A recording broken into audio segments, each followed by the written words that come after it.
Confiar presidente. Ascenso del fascismo en Italia. Firpo Dempsey, la pelea del siglo. Boca Juniors se consagra en Europa. Gardel triunfa en París. Lindbergh cruza el Atlántico. El crack del 29.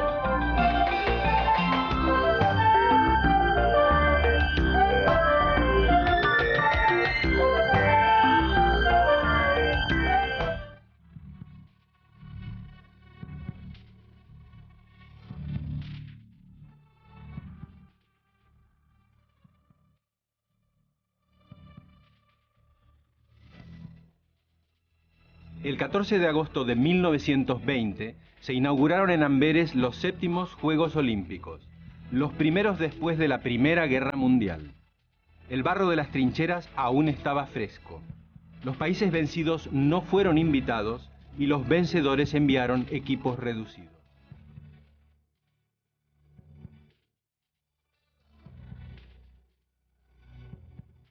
El tenis ganó prestigio olímpico. La francesa Suzanne Lenglen obtuvo la medalla de oro en individuales.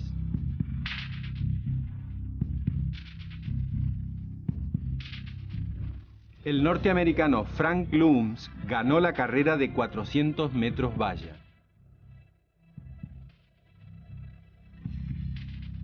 Su compatriota Eileen Riggin, de 15 años de edad, conquistó el oro en salto de trampolín y se convirtió en la heroína más joven de la historia olímpica. El 5 de julio de 1924 se inauguraron en París los séptimos Juegos Olímpicos. Estos Juegos pasaron a la historia como los Juegos de Nurmi. Paavo Nurmi, mítico corredor finlandés, venció en las carreras de 1500 y 5000 metros y de 10 kilómetros campo traviesa en individual y en equipo. Además, ganó otra medalla de oro con su equipo en la carrera de 3000 metros.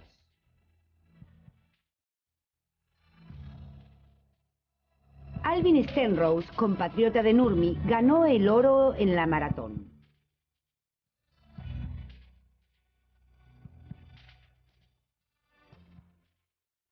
El equipo femenino de Estados Unidos ganó medallas de oro en tenis, natación y salto de trampolín.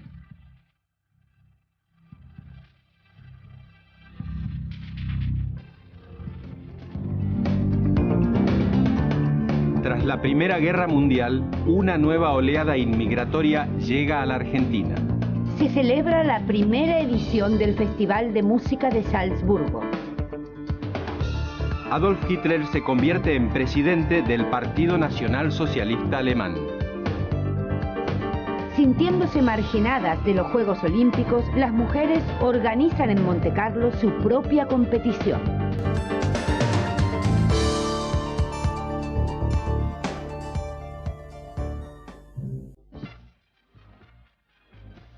Warren Harding, republicano, triunfó por aplastante mayoría en las presidenciales norteamericanas. En enero de 1921 se instaló en la Casa Blanca. Era el 29º mandatario de Estados Unidos.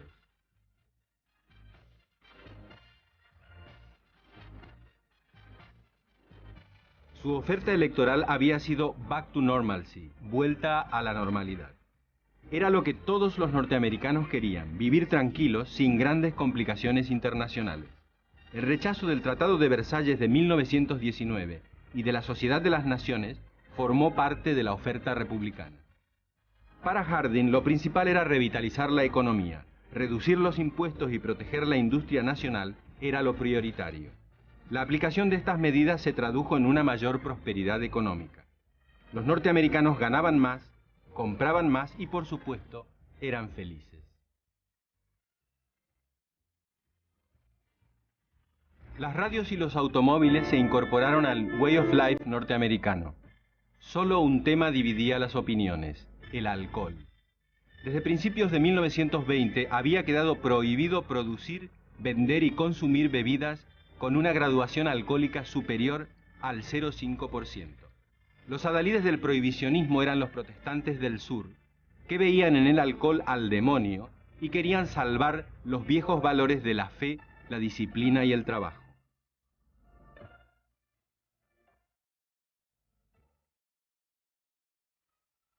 Pero ya se sabe, lo vedado, deseado. Beber en los speakeasies, los bares ilegales, se volvió una moda. Afortunadamente nació el cóctel, aunque más no sea para disimular la mala calidad del alcohol elaborado en las destilerías clandestinas. El contrabando de alcohol se convirtió pronto en el filón más próspero de la delincuencia. Bandas de criminales se apoderaron del control del negocio.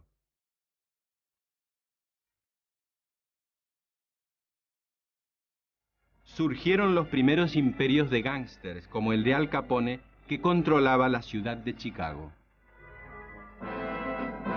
Pero el puritanismo no solo reivindicaba la pureza de las costumbres, sino también la de la raza.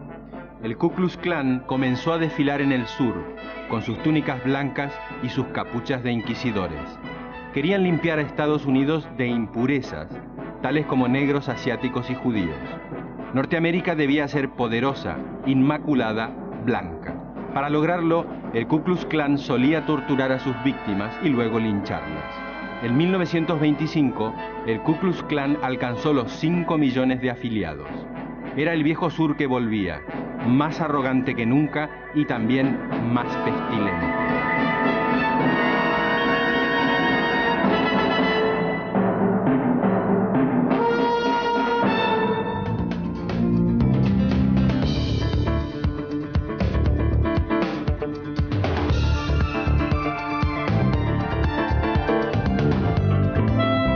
En 1916 se inició el mandato de Hipólito Yrigoyen, elegido por las mayorías. En 1922, Yrigoyen traspasó el gobierno a Marcelo T. de Alvear, también vencedor en las urnas. En 1928, el voto volvió a favorecer a Yrigoyen y Alvear le cedió el gobierno. Pasarían 55 años para que un presidente electo volviese a transmitir el mando a otro presidente electo. Aunque Yrigoyen y Alvear eran radicales, ambos representaban tendencias diferentes. Don Hipólito era el representante de los llamados peludos y don Marcelo de los galeritas. Amante de la cultura, la elegancia y las buenas costumbres, Alvear tranquilizaba a las clases propietarias. Para mayor tranquilidad, su esposa, doña Regina Pacini, había sido cantante de ópera, y el bel canto tranquilizaba a quienes contemplaban los dramas desde el palco.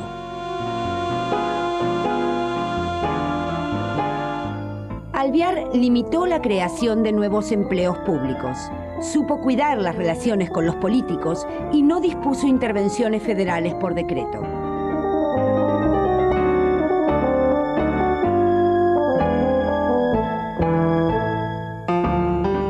Alvear se sentía cómodo. La inflación era cero, el salario industrial básico se había más que duplicado y las relaciones entre el peso y el dólar eran apacibles.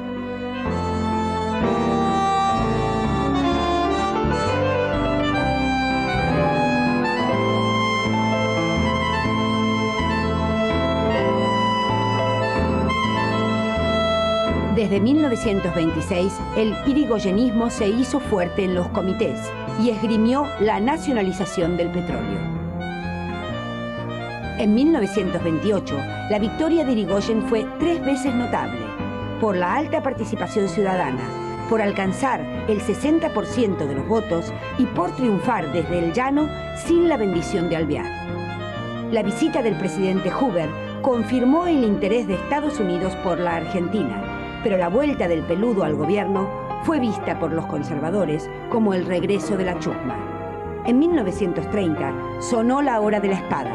El país tardaría décadas en recuperarse de aquel golpe. El 15 de agosto de 1922, Ireneo Leguizamo debuta en Palermo. Los peones de la Patagonia inician una huelga. El gobierno le encarga reprimir al teniente coronel Varela. La Patagonia, hasta entonces solo inhóspita, se volvió trágica. Howard Carter descubre en Egipto la tumba de Tutankamón en el Valle de los Reyes.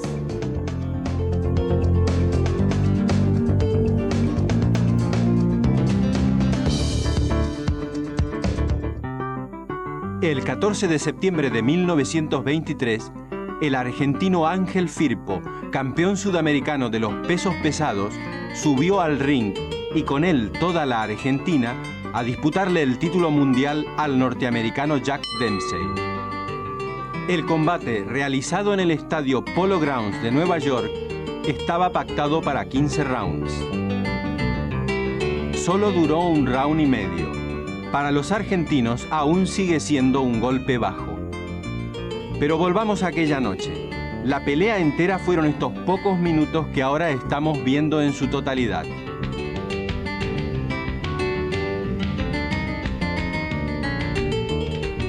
En el primer asalto, Firpo, con pantaloncitos negros, fue derribado 7 veces.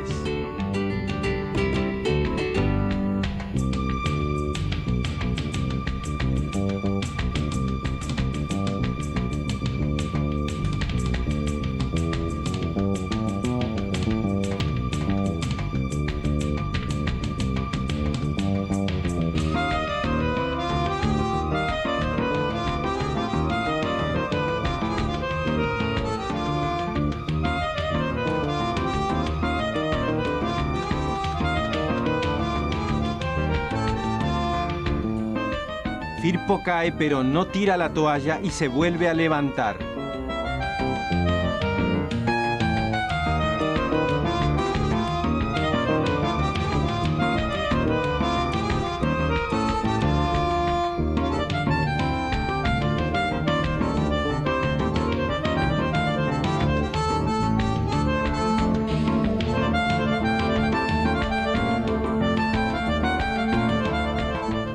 La Argentina entera está pendiente.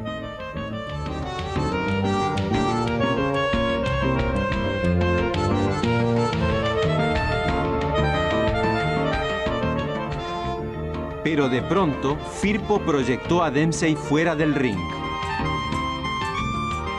Y Dempsey tardó 17 segundos en subir a la arena. Ambos púgiles se siguieron dando con contundencia.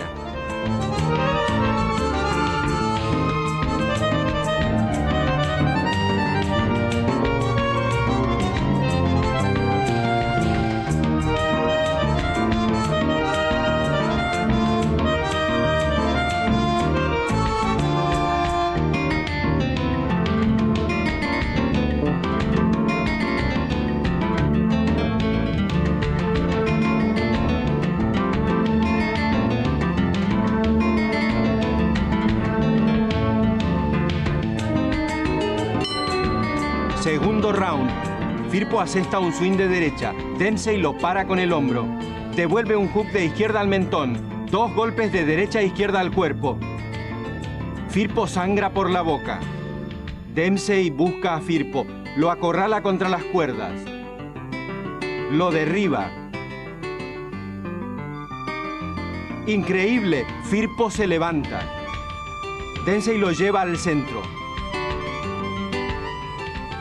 Hook de zurda corto, uppercut de derecha, 57 segundos, Firpo cae. Knockout. El árbitro, el norteamericano John Gallagher, le da la victoria a Dempsey. Muchos argentinos aún se preguntan cómo y por qué. ¿No se le traspapeló al referee el tiempo que Dempsey visitó la platea? ¿No fue antirreglamentario que Dempsey volviese a la arena ayudado por sus segundos? Campeón del mundo en bravura, según el propio Dempsey, el toro salvaje de las Pampas sigue de pie en la memoria de los argentinos. 34 mujeres se presentan como candidatas al Parlamento británico. El Partido Laborista triunfa por primera vez en las elecciones británicas. Con las autocaravanas, los norteamericanos descubren el placer de las vacaciones al aire libre.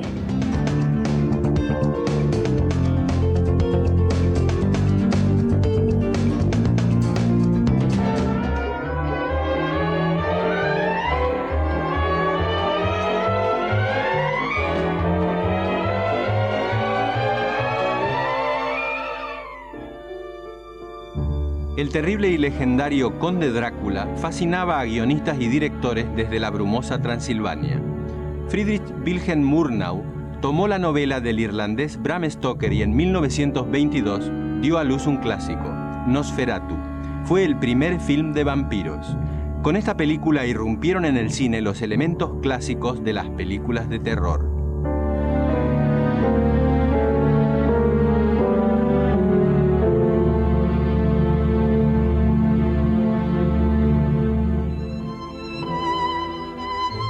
Rodolfo Valentino, rey en la pantalla y en el corazón de las mujeres, alcanzó la gloria con El Águila, rodada en 1925. La trama de la película transcurría entre lujosos escenarios y parecía hecha a medida del galán. En el film, dos mujeres se peleaban por su amor.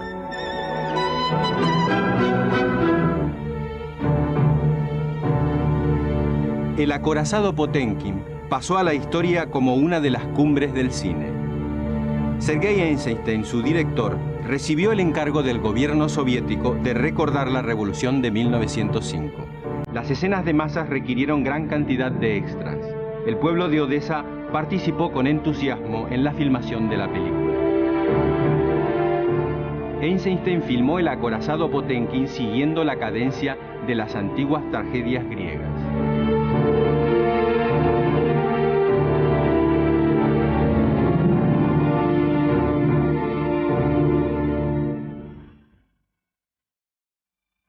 La película Metrópolis de Fritz Lang mostró la angustiosa realidad de una gran ciudad dominada por las máquinas.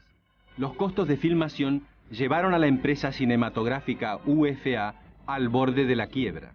El impresionante despliegue de máquinas y de grandes masas impactó en los espectadores. Con Metrópolis nació un nuevo género cinematográfico, el de la ciencia ficción.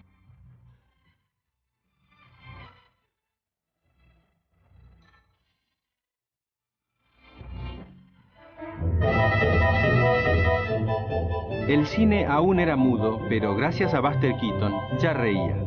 En la película El maquinista de la General, Keaton demostró que para hacer reír había que ser también un excepcional actor.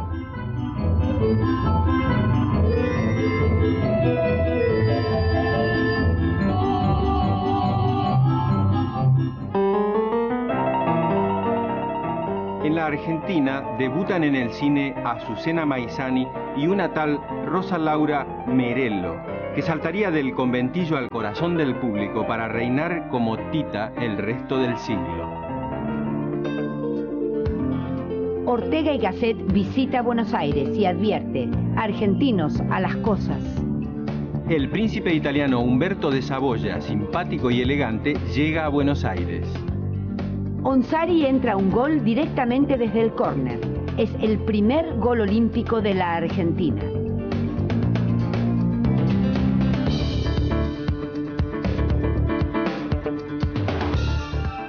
No era cosa de hombres preocuparse por la pinta, aunque el Lenghi y el Fungi algo decían. En 1924, el farmacéutico argentino Brancato lo cambió todo. Mezcló goma tragacanto, perfume y colorante rojo e inventó la gomina. Los hábitos masculinos cambiaron. Hombres indiscutibles como Carlos Gardel y Rodolfo Valentino difundieron la gomina en todo el mundo.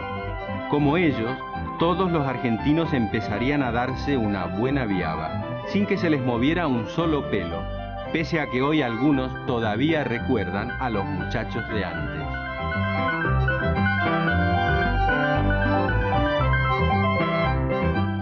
Para agravar la crisis de valores, la Gillette lanzó en la Argentina la maquinita de afeitar con hojitas recambiables. Llegaron a hacerse concursos de afeitadas. Los campeones se rasuraban en menos de 30 segundos. Más de un guapo puso las barbas en remojo.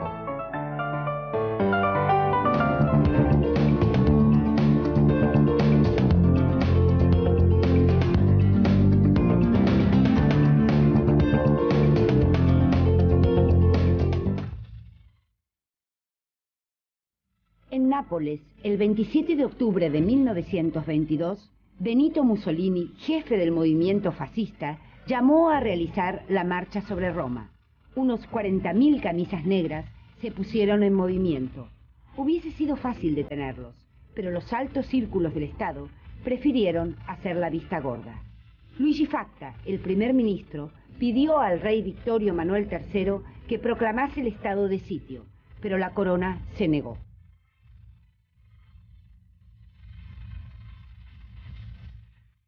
Para que nadie dudase de sus gustos, Víctor Manuel nombró a Mussolini primer ministro. El ascenso de Mussolini había comenzado en marzo de 1919, cuando fundó los Fasci de Combattimento, un movimiento paramilitar que decía ser anticapitalista y al mismo tiempo antisocialista. La crisis económica, el malestar social y las huelgas sirvieron de excusa para el auge del fascismo. Los violentos ataques de los fascistas contra la izquierda en el verano de 1920 atrajeron a un sector de las temerosas capas medias, ansiosas de orden. En pocos años, con el apoyo de la policía y el ejército, los Fasci se convirtieron en un movimiento de masas.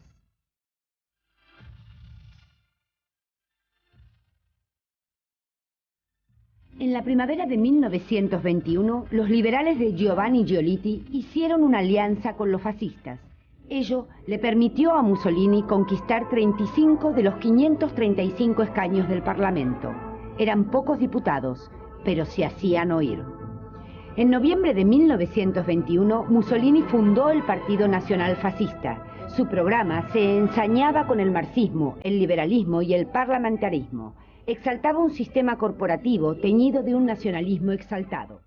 Mussolini fue nombrado primer ministro a finales de octubre y gobernó en coalición con los nacionalistas, los liberales y los católicos. Un sector de la derecha creyó que el apetito de Mussolini se saciaría con el gobierno, pero no fue así. Il Duce quería volar alto. En diciembre de 1922, Mussolini institucionalizó las milicias fascistas e instauró el Gran Consejo Fascista. En las elecciones parlamentarias de abril de 1924, tras promulgar una reforma electoral que lo beneficiaba, Mussolini se alzó con 365 escaños, pero su éxito se vio empañado por una grave crisis. El 10 de junio de 1924, los fascistas asesinaron a Giacomo Matteotti, diputado y secretario general del Partido Socialista. Esta vez, Mussolini apenas pudo disimular que se le había ido la mano. La oposición insistió al rey para que desplazara a Mussolini, pero el rey volvió a negarse. El caudillo fascista pasó entonces a la ofensiva. En diciembre prohibió los diarios de la oposición y mandó a la cárcel a numerosos periodistas. El 3 de enero de 1925, ante el Parlamento, Mussolini anunció la implantación de la dictadura fascista y del Partido Único.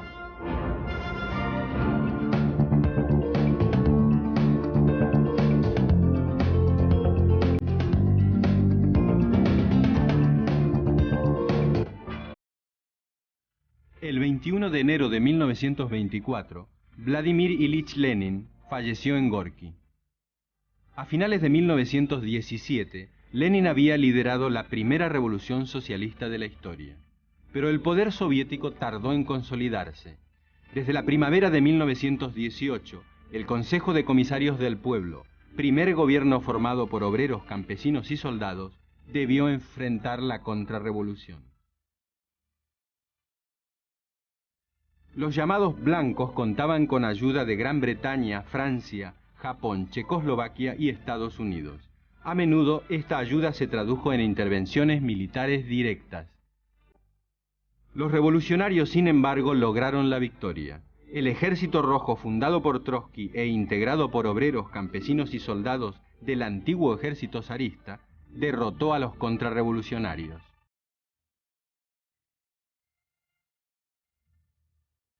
A finales de 1920 terminó la guerra civil, excepto en las regiones del lejano oriente, donde continuó 2 años más.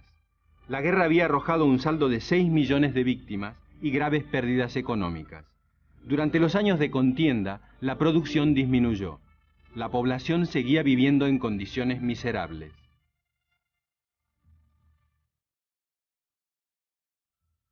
En el invierno de 1920 y 1921, el descontento por el hambre y el frío se tradujo en huelgas y manifestaciones contra el poder soviético.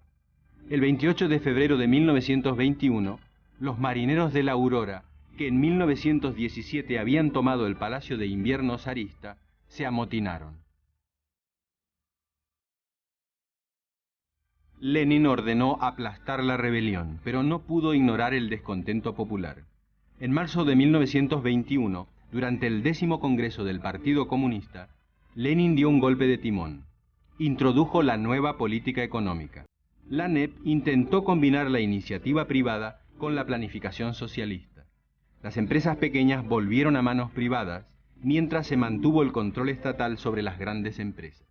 Fueron autorizadas algunas inversiones extranjeras, pero el crecimiento económico se haría esperar. La sequía y las malas cosechas ensombrecieron el verano de 1921. La hambruna afectó a millones de personas. Solo a partir de 1923, la economía comenzó a recuperarse. Pero Lenin ya no pudo disfrutarlo. En mayo de 1922 había sufrido un ataque cardíaco. Un nuevo ataque en marzo de 1923 le provocó una parálisis parcial y le hizo perder el habla. Hasta 4 años después de su muerte, la economía no alcanzó el nivel de antes de la guerra. Grigori Zinoviev, Lev Kamenev y Joseph Stalin, una troika en la que pronto se impondría Stalin, fueron los sucesores de Lenin.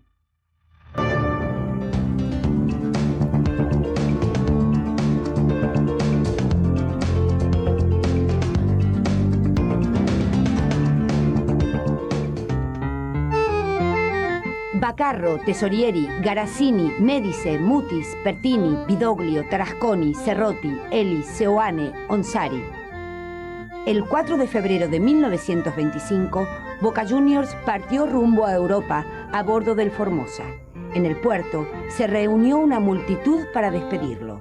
No solo la mitad más uno, sino todo el país estaba embarcado en la gira.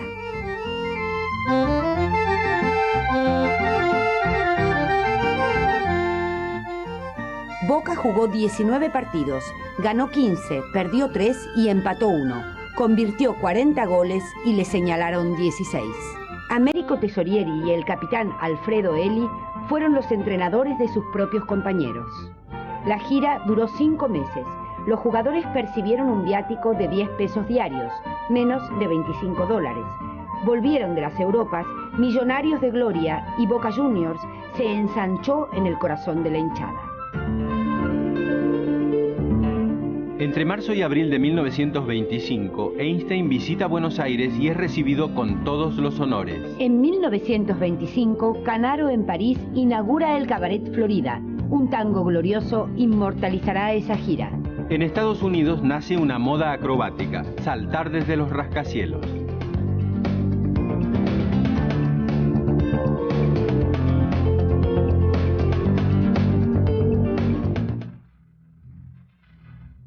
El 11 de enero de 1923, después de que Alemania se retrasase en el pago de sus indemnizaciones de guerra, soldados franceses y belgas ocuparon la cuenca del Ruhr.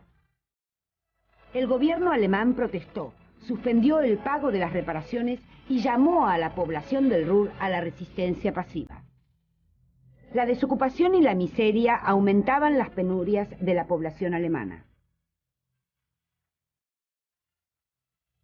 Ese mismo año, aprovechando el descontento general, el Partido Nacional Socialista de Hitler, apoyándose en sus grupos paramilitares, intentó un golpe de Estado. El 9 de noviembre, Hitler y sus seguidores desfilaron por el centro de Múnich. La policía los detuvo. El golpe de Estado fracasó y el partido nazi fue ilegalizado. Por el momento, la República Democrática de Weimar logró salvarse. Hitler salió en libertad 8 meses más tarde.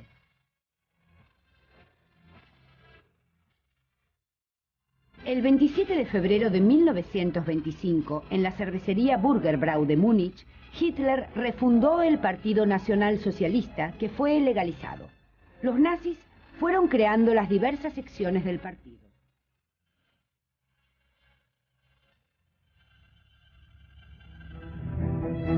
Las SA, concebidas como tropas de asalto, se encargaron de sembrar el terror. En mayo de 1928, los nazis participaron por primera vez en las elecciones. Obtuvieron solo el 2,6% de los votos. Un año más tarde, ya contarían con 48 diputados en 13 parlamentos regionales.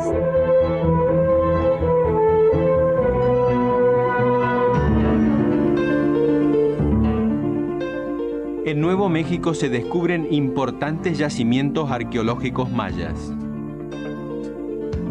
Hitler publica Mi lucha. Sale al mercado la primera cámara fotográfica Leica.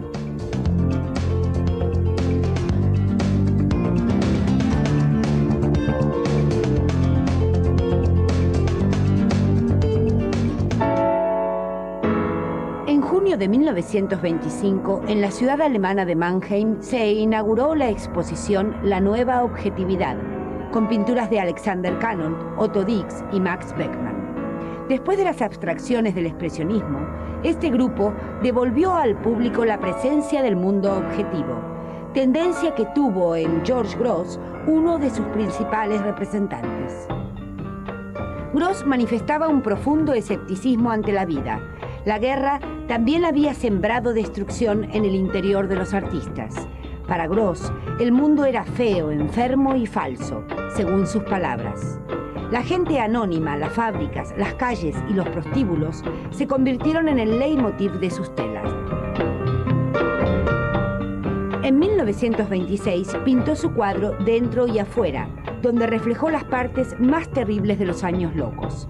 Afuera piden limosna los lisiados de la guerra, adentro los ricos celebran sus fiestas. En las columnas de La Sociedad, también de 1926, Grosz denunció públicamente la doble moral de la República Democrática de Weimar, el juez sin oídos con un monóculo ciego, el periodista con una escupidera en la cabeza, el socialdemócrata que agita eufórico una banderita alemana y un capellán borrachín. Al fondo, imágenes de matanzas y edificios en llamas, o sea, lo que vendría después.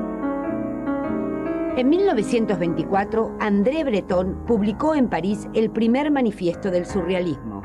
Con influencias de Freud y Marx, reivindicaba la imaginación, los sueños, el inconsciente, el automatismo de la creación y un cambio revolucionario de la sociedad.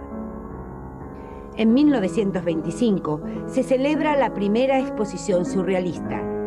De Chirico, Klee, Otto Dix, Max Ernst, Man Ray, Joan Miró, Picasso, Salvador Dalí y Magritte se unen al movimiento.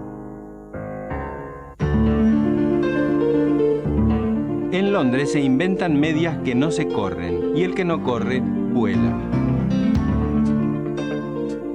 Reza Pahlavi es coronado Shah de Persia. 10 de febrero de 1926. Piloteado por Ramón Franco, culmina su raíz en Buenos Aires el hidroavión Plus Ultra.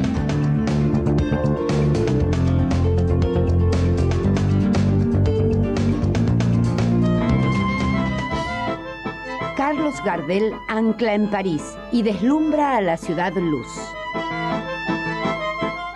El tango adquiere carta de ciudadanía mundial y su culto se convierte en una moda de los años locos.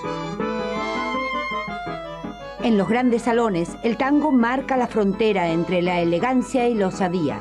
Al fin y al cabo, esa voz entradora que abre todas las puertas es la de un morocho del abasto. Para tu pelo una cinta que llevo escondida de lindo color, para tus labios mi antojo y para tus ojos un claro cristal. Gardel deja París y cruza el Atlántico. Al otro lado del charco, al morocho, lo esperan las rubias de New York. Las Mary y las Peggy de Hollywood le sonríen. La Argentina siente que los rascacielos se inclinan ante su ídolo.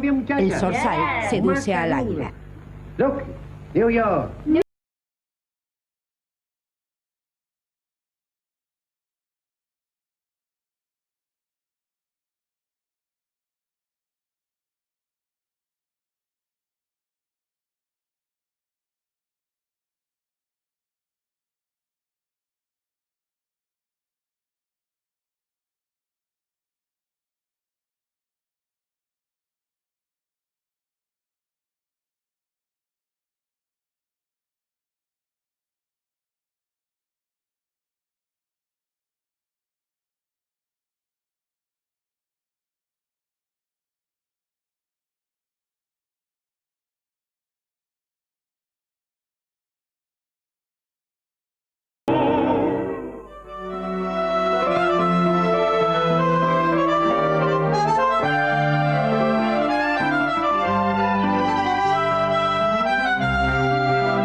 ratón Mickey protagoniza por primera vez una serie de dibujos animados.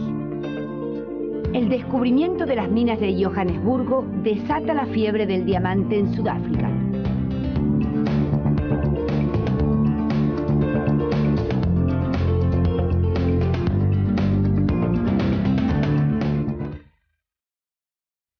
El 21 de mayo de 1927, la gente se dio cita en el aeropuerto Le Bourget, cerca de París. Llegaba el piloto Charles Lindbergh. El aviador norteamericano era el primer ser humano en cruzar el Atlántico en un vuelo sin escalas y en solitario. Había tardado 33 horas y media. Lindbergh mandó construir especialmente su avión, el Spirit of St. Louis, para que pudiese almacenar gran cantidad de combustible. Había tanques hasta en la cabina del piloto.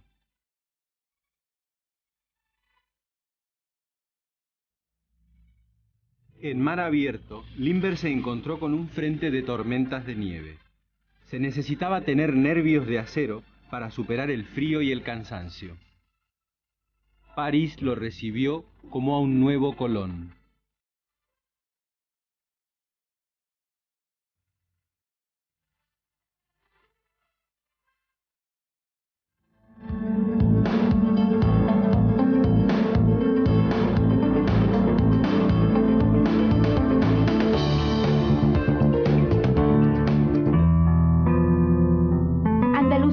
Fue fuente de inspiración para los escritores de la generación del 27. Les unía la pasión por las formas poéticas populares y al mismo tiempo por la estética más vanguardista. Federico García Lorca fue uno de los grandes voces de esta generación. Su romancero gitano resonó en toda España y América Latina. Los temas gitanos, tratados con una gran sensibilidad, dieron fuerza a sus imágenes poéticas. Otro gran poeta de la generación fue Rafael Alberti, también andaluz. En 1925 obtuvo el Premio Nacional de Literatura. Su libro, El poeta en la calle, asombró por su delicadeza expresiva y su preocupación social.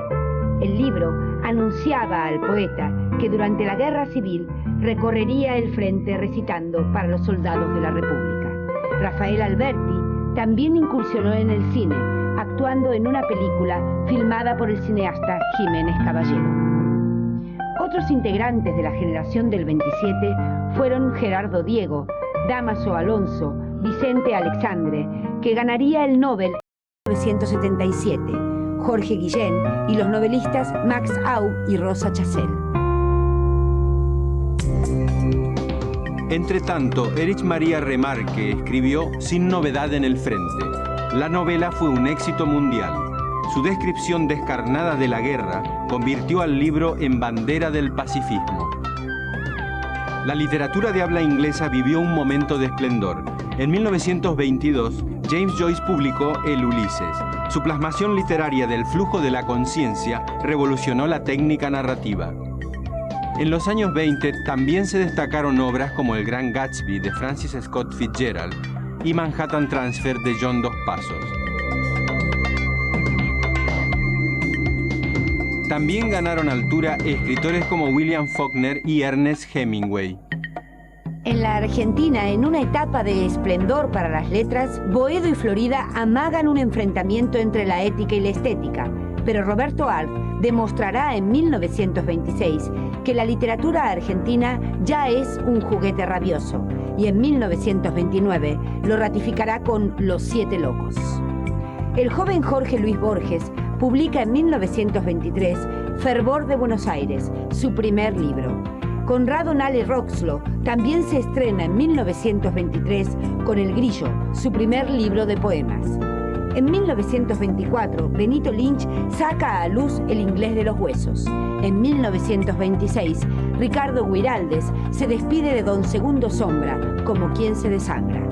Con Los Desterrados, Horacio Quiroga se revela en 1925 como uno de los grandes narradores de América.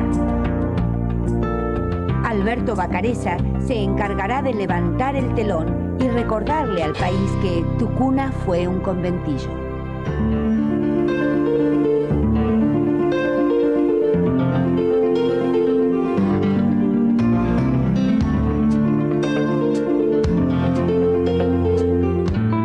El 25 de septiembre de 1928, para hacer frente a la crisis, un grupo de taxistas con más prole que trabajo pone en marcha el primer colectivo, Línea 1. Con 7 pasajeros recorre La Carra-Rivadavia Primera Junta.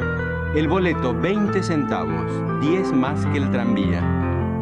Buenos Aires ya contaba con tren subterráneo que en 1913 había comenzado a circular por debajo de Avenida de Mayo y Rivadavia.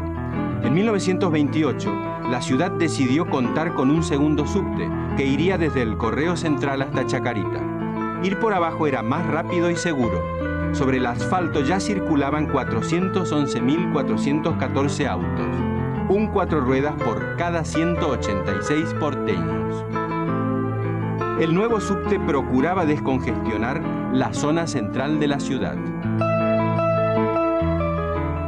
La primera etapa del subterráneo se construyó entre las estaciones Chacarita y Callao y demandó 1 año y medio.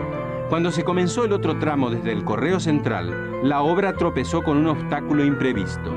La municipalidad se negó a afear la calle Florida con una salida de subte. En 1931 le tocaría a Uriburu inaugurar el subte.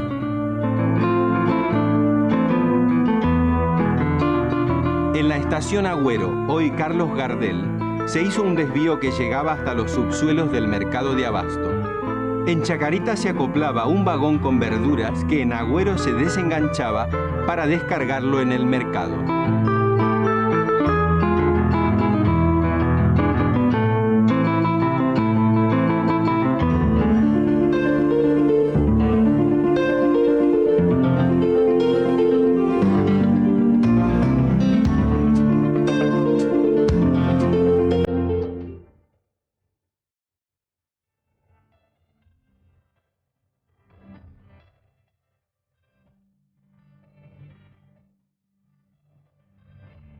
El 12 de febrero de 1924, el estreno de Rhapsody in Blue de George Gershwin sorprendió al público del Aeolian Hall de Nueva York. Gershwin, a los 25 años, ya era conocido como compositor de canciones, pero aspiraba a ser admitido en los círculos de la llamada música culta. Cuando recibió el encargo de escribir algo de jazz, sintió que le llegaba la oportunidad. En su Rhapsody in Blue unió elementos de jazz con formas compositivas de la música europea. Así nació el jazz sinfónico. El entusiasmo del público convirtió a Gershwin en uno de los compositores más populares del siglo. El jazz, sin romper con sus raíces negras del sur norteamericano, se estableció en Chicago. Compositores blancos incursionaron en ese nuevo universo musical.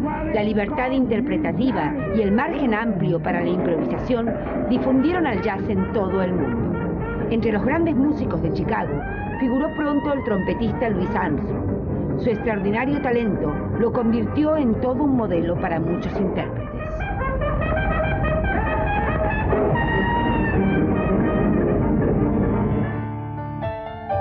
La influencia del jazz se extendió a la música europea.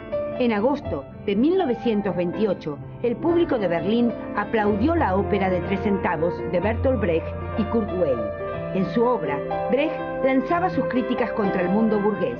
Delincuentes, mendigos, prostitutas y personajes de dudoso abolengo se adueñaron del escenario. La gente comenzó a silbar por las calles las pegadizas melodías de Weill. Con el tiempo, la ópera de 3 centavos se convertiría en uno de los clásicos del siglo.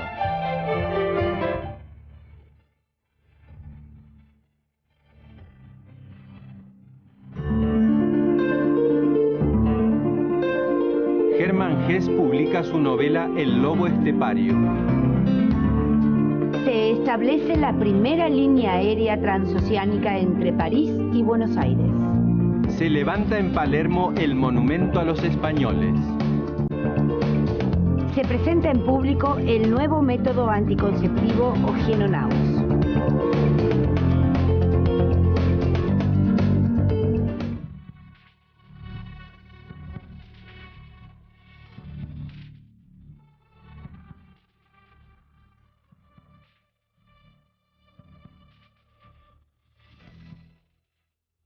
El 28 de junio de 1928 se inauguraron en Ámsterdam los 9º Juegos Olímpicos. Se encendió por primera vez la llama olímpica y Grecia encabezó el desfile de los deportistas en el estadio. Alemania fue readmitida como prueba de que el mundo empezaba a olvidar la Primera Guerra Mundial. Las mujeres participaron por primera vez en gimnasia y atletismo. La norteamericana Elizabeth Robinson ganó la carrera de 100 metros en 12,2 segundos.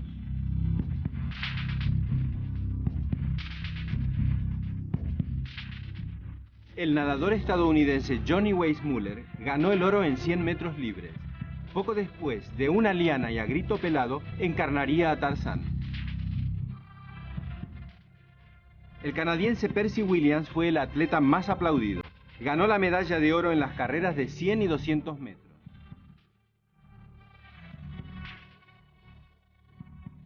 El nadador argentino Alberto Zorrilla ganó el oro en los 400 metros y timoneada por el piloto olímpico Manuel Nolo Ferreira, la Argentina ganó la medalla de plata en fútbol.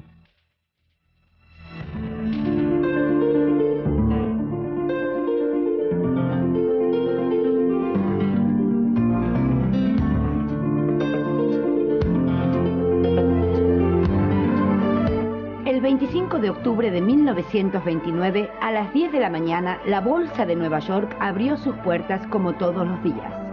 Una hora más tarde, sin embargo, se vio que ese día sería distinto. Tanto que aún hoy se lo recuerda como el Jueves Negro. Nadie compraba, todo el mundo vendía. Al mediodía, 12 millones de acciones ya se habían rematado, y nunca mejor dicho, a precios de liquidación. La noticia se extendió por Nueva York y una multitud histérica de pequeños ahorristas se congregó en Wall Street. Pasado el mediodía, los grandes banqueros hicieron un llamamiento a la calma. Ellos comprarían lo que otros vendían y todo volvería a ser como antes. Pero no fue así. Ni ellos compraron, ni la bolsa se salvó del abismo. Todavía hoy se discute por qué pasó lo que pasó. A comienzo de los años 20, Estados Unidos vivía una buena coyuntura económica. La industria de la construcción, automovilística o eléctrica, parecían rozar el cielo. Jugar a la bolsa se convirtió en un deporte de masas. A partir de 1927, las acciones se cotizaban tan alto que nadie prestó atención a la evolución real del mercado. La compra de bienes se redujo y, en consecuencia, también el valor real de las acciones. El 29 de octubre de 1929, la Bolsa de Nueva York se dio de narices contra la realidad. Como Estados Unidos se había convertido en socio capitalista de los países que habían padecido la última guerra, la crisis norteamericana se extendió a Europa. Los bancos norteamericanos reclamaron los créditos concedidos a los bancos europeos, y estos en cadena a sus colegas de Asia y América Latina. La crisis se expandió por el mundo.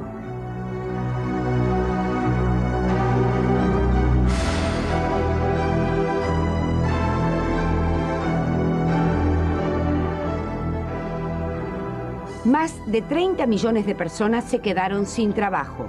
En Europa, la desocupación fomentó el auge de la ultraderecha. En Alemania, a paso de ganso, avanzó el nazismo.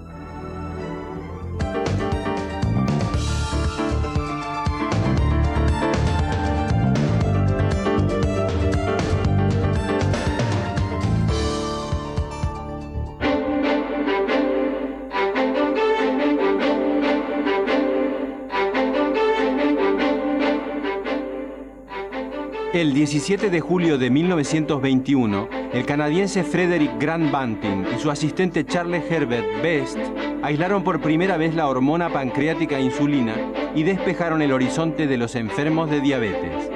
Los investigadores ya habían descubierto en el siglo XIX la relación entre la diabetes y el páncreas. Los perros presentaban este síntoma después de extraerles ese órgano. Se suponía que una hormona del páncreas regulaba el nivel de azúcar en la sangre, pero no se lo había podido demostrar. Pocos días después de los primeros experimentos con perros, fue tratada la primera persona con insulina. Un chico de 13 años en coma diabético pudo salvarse de la muerte.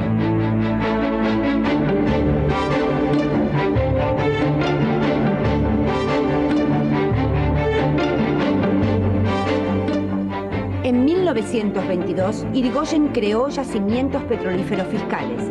Bajo la dirección del general Enrique Mosconi, la empresa inició un proceso de expansión en la explotación del petróleo. La construcción de su refinería en La Plata le permitiría a YPF avanzar en el mercado interno, poblando al país con sus característicos surtidores.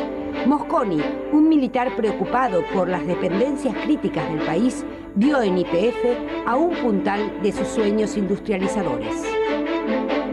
En septiembre de 1928, el bacteriólogo británico Alexander Fleming descubrió el hongo tubular Penicillium notatum. El hongo había destruido su cultivo de bacterias. Este descubrimiento hizo pensar al científico que el hongo era adecuado para producir antibióticos. Su hipótesis se confirmó 10 años después. En 1939, la penicilina se difundió como un medicamento capaz de curar infecciones, hasta entonces mortales.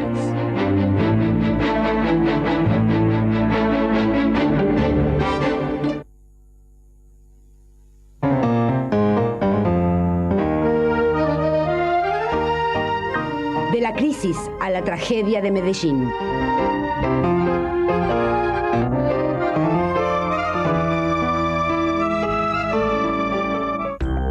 En el próximo video, la Argentina vivirá una doble tragedia. El general Uriburu dará el primer golpe de Estado y Gardel, quien diría, se estrellará contra la fatalidad. A Europa no le irá mejor. La esperanza será derrotada en España para que el horror de una nueva guerra se cierna sobre el mundo. En el cielo de Buenos Aires levitará el Cepelín, pero casi a tiro de piedra, la batalla del Río de la Plata acercará la tormenta que ya envolvía al planeta.